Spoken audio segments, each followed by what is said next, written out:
Tina koia manawa toka koia manawa kau kau ora. He mauri ka puta kai waho kai te ao marama. E onge aku e.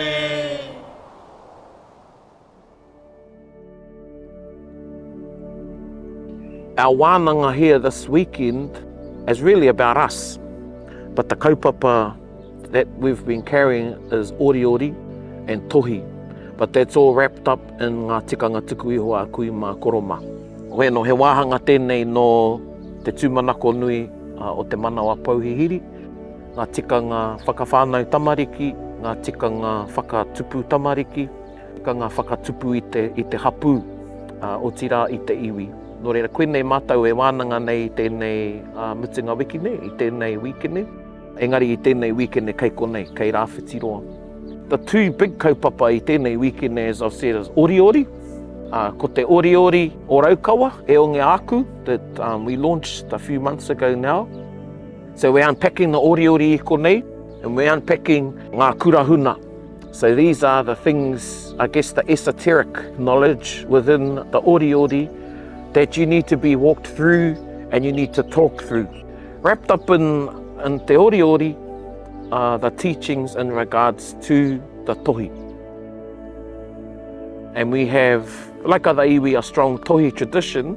Engari, it's a forgotten tradition or one that's been dormant for perhaps 100 years or more. We have a heritage of tohi and a lineage, a tohi lineage, but due to colonisation, me rāhuatanga katoa, i haukoti te rā aho.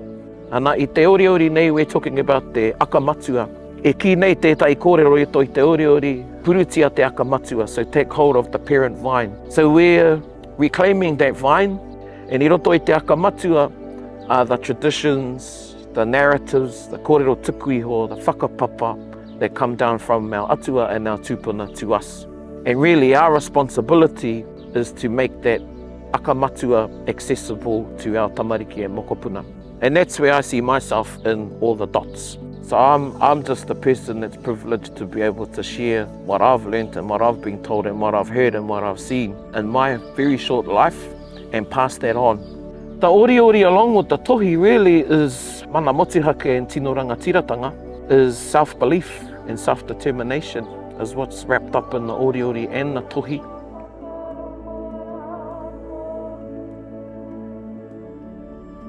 There's so many layers, both to the oriori and the tohi.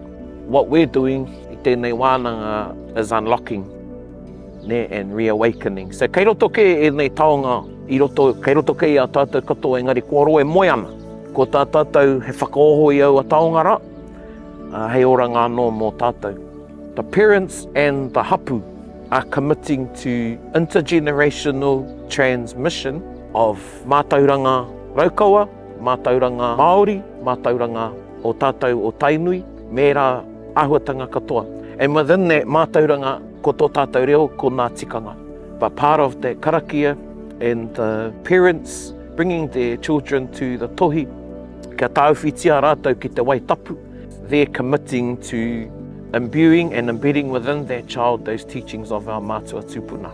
Nō reira, koira te kaupapa nui, nō reira, koe nei taku aki a koutou e te iwi, ki te ako i tā tātou oriori, iti te kupu nui te kōrero. Nō reira, kia kahara tātou Raukawa kia mau kia ora. Kaua e ki noe ho he Raukawa, whakatinanahia tō Raukawatanga. Ae, he whakapapa tōu, engari, whakatinanahia.